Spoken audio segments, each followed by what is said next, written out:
Hello, bachcho. Let's read this question. So this question says, when a car is stationary, there is no net force acting on it. During pickup, it accelerates. This happens due to option A is net external forces, option B is net internal forces, option C is maybe external or internal forces, and option D is none of them. चलिए बच्चों, अब हम इस question को start करते हैं। तो देखिए बच्चों, इस क्वेश्चन का जो आपका की कॉन्सेप्ट है, इस क्वेश्चन का की कॉन्सेप्ट आप लिख सकते हैं। देखिए इस क्वेश्चन में इसने हमसे बोला है कि अगर कोई कार आपकी स्टेशनरी है, ठीक है, और उस पर कोई भी फोर्स नहीं लग रहा है, there is no net force acting on it, during pickup it accelerate. वो क्या करती है, पिकअप के टाइम अपने आप को क्या करती है, एक्सेलरेट करती है। जब कार स्टार्ट होती है अपने आप को क्या करती है, एक्सेलरेट करती है। This happens due to net external force, net internal force, may be external और internal force and none of the वो। ओके, तो देखिए बच्चों, ये जो क्वेश्चन है आपका, दिस क्वेश्चन, ये क्वेश्चन आपका किस पर बेस्ड है, ये क्वेश्चन आपका Newton second law of motion पर बेस्ड है। Okay, this question is based upon Newton second law of motion. ठीक है, तो मैं यहाँ पर लिख लेता हूँ। ठीक है, Newton second law, this question is based upon our Newton second law. ये क्या आपका न्यूटन सेकंड लॉ पर बेस्ड है। न्यूटन सेकंड लॉ पर कैसे बेस्ड है, देखिए न्यूटन सेकंड लॉ होती क्या है, Newton second law of motion आपसे ये बोलती है कि the rate of change of momentum, जो आपका मोमेंटम का टाइम के साथ चेंज होता है, it is equal to the applied force या फिर एक्सटर्नल फोर्स। ठीक है, जो आपका एक्सटर्नल फोर्स होता है उसको हम कैसे लिख सकते हैं, rate of change of momentum. ठीक है, इसका जो आपका फॉर्मूला होता है वो आप लिख सकते हैं कि देखिए F I is equal to rate of change of momentum. ठीक है, डी बाई डी टी, यानी कि टाइम के साथ जो चेंज होता है उसे हम रेट बोलते हैं, और rate of change of momentum, momentum का अगर यहाँ पर चेंज हो रहा है, ठीक है, this is called our Newton second law of motion. ठीक है, ये क्या आपकी Newton second law of motion.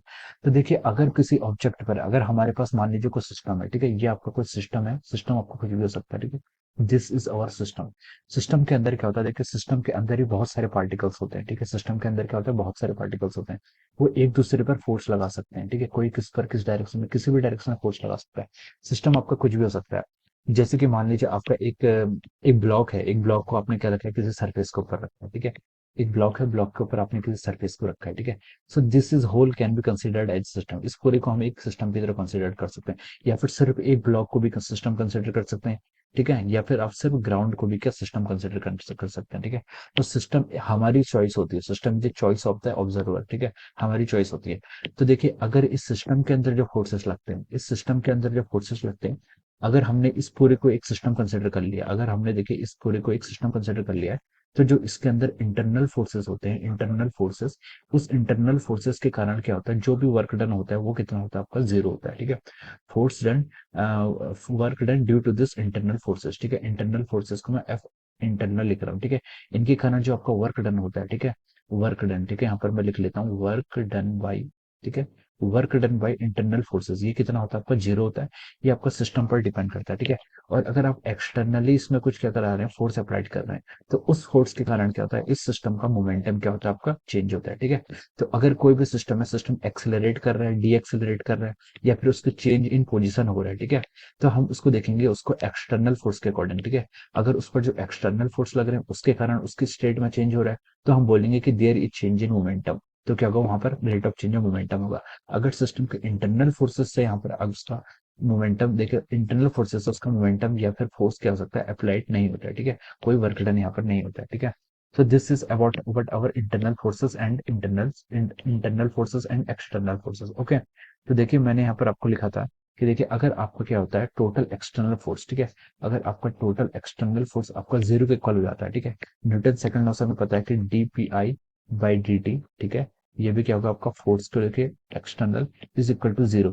तो हम यहाँ से क्या ऑब्जर्व कर सकते हैं, यहाँ से हम ऑब्जर्व करेंगे कि जो आपका पी इनिशियल है, या फिर जो आपका मोमेंटम है, सॉरी, मोमेंटम क्या रहेगा आपको यहाँ से कांस्टेंट रहेगा। ठीक है, ये पी आई आई सब्सक्रिप्ट में ये डिनोट कर रहा है कि यहाँ पर आपके कितने फोर्सेस लगे सिस्टम पे। जरूरी नहीं है कि एक ही फोर्स लगे, एक से ज्यादा फोर्सेस भी लग सकते हैं।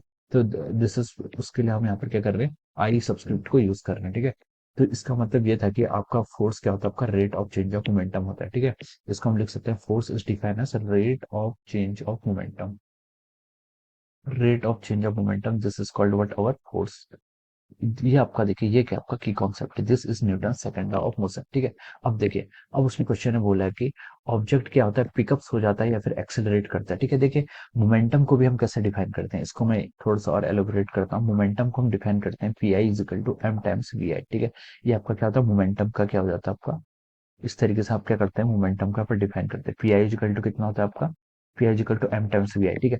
तो देखिए अगर हम इस एम टाइम्स वी आई को इस फॉर्मूले में रखेंगे, ठीक है, तो हम यहाँ से लिख सकते हैं कि force is equal to d by D t of p i, ठीक है। पी आई का आपका मोमेंटम, हम उसको क्या लिख सकते हैं, मास टाइम्स वी आई, ठीक है। अब देखिए यहाँ से हम क्या करते हैं, न्यूटन्स लॉ के एक सेकंड फॉर्म पे पहुंचेंगे। देखिए हमें क्या करना है, टाइम के साथ डिफरेंशिएट करना है मास और वेलोसिटी के प्रोडक्ट का, ठीक है।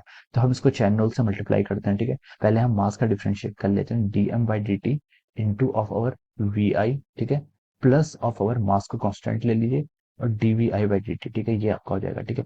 पहले एक टर्म को कांस्टेंट लेंगे, दूसरे का डिफरेंशिएशन करेंगे, फिर प्लस दूसरे टर्म का डिफरेंशिएशन करेंगे और पहले टर्म को कांस्टेंट लेंगे, ठीक है। इस तरीके से करते हैं। तो देखिए पहली जो टर्म आ रही है इसमें आ रहा है कि D M by D T into V I, ठीक है। D M by D T मतलब होता है आपका rate of change of mass, ठीक है, rate of change of mass, ठीक है। तो देखिए हम मैकेनिक्स में rate of change of mass या फिर D M by D T को बहुत ही कम स्टडी करते हैं। इसके लिए एक स्पेशल टॉपिक होता है आपका वेरिएबल मास सिस्टम, हम इसकी स्टडी सिर्फ वही करते हैं, ठीक है। बाकी केसेस में हम एज्यूम करते हैं कि मास क्या होता है आपका, कांस्टेंट होता है, अगर हम यहाँ पर रिलेटिव नॉन रिलेटिविस्टिक केसेस को एज्यूम करते हैं, ठीक है। तो ये टर्म आपकी जीरो हो जाती है, तो पहली टर्म यहाँ से जीरो हो जाएगी और यहाँ से हम लिख सकते हैं m times d v i by D t, rate of change of velocity, इसको क्या लिखते हैं हम, एक्सीलरेशन, ठीक है। तो ये क्या किया आपका, force is equal to mass times acceleration, ठीक है। तो देखिए अगर कोई फोर्स लगता है तो उसके कारण क्या होता है, इसमें एक्सीलरेशन आता है। तो स्टेटमेंट में देखिए हमें क्या लिखा गया है, हम इसको लिख सकते हैं फाइनली कि आपका जो फोर्स है it is coming out to be mass times acceleration. तो देखिए स्टेटमेंट में लिखा है कि ड्यूरिंग पिकअप इट एक्सीलरेट, तो अगर आपकी बॉडी एक्सीलरेट हो रही है यानी कि इसमें क्या आ रहा है, एक्सीलरेशन आ रहा है, तो इसका मतलब है कि there must be some force acting on it, ठीक है। This happens due to net external force, ठीक है। तो इसमें हम अब ऑप्शंस को मैच कराते हैं, तो इसमें देखिए फर्स्ट ऑप्शन में आपका लिखा हुआ है due to net external force, so ये स्टेटमेंट ठीक है, this statement is our right, ठीक है, ये स्टेटमेंट क्या राइट है।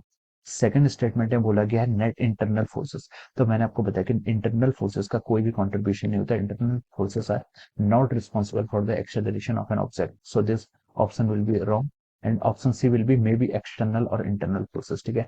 तो इसमें मे बी का ऑप्शन नहीं है, ठीक है, बिकॉज इंटरनल फोर्सेस के कारण तो जीरो ही होता है, so this option will also be wrong and option D is our none of the above, this happens due to none of the above, तो ये ऑप्शन भी हो जाएगा आपका रॉन्ग हो जाएगा, ठीक है। So from here we can conclude that our right option may be option A, ठीक है। आपका जो राइट ऑप्शन होगा वो क्या होगा, आपका right option must be our option A, ठीक है। तो हम लिख सकते हैं कि यहाँ से जो आपका ऑप्शन है ए है, ठीक है, ऑप्शन ए इज करेक्ट। आपको जो यहाँ से ऑप्शन ए है वो क्या इसका सबसे बेस्ट पॉसिबल आंसर है, ऑप्शन ए इज करेक्ट, और हम इसको यहाँ से टिक कर सकते हैं, okay. So this is how we can solve this question, okay. So I hope you all understood this concept. All the best and thank you so much.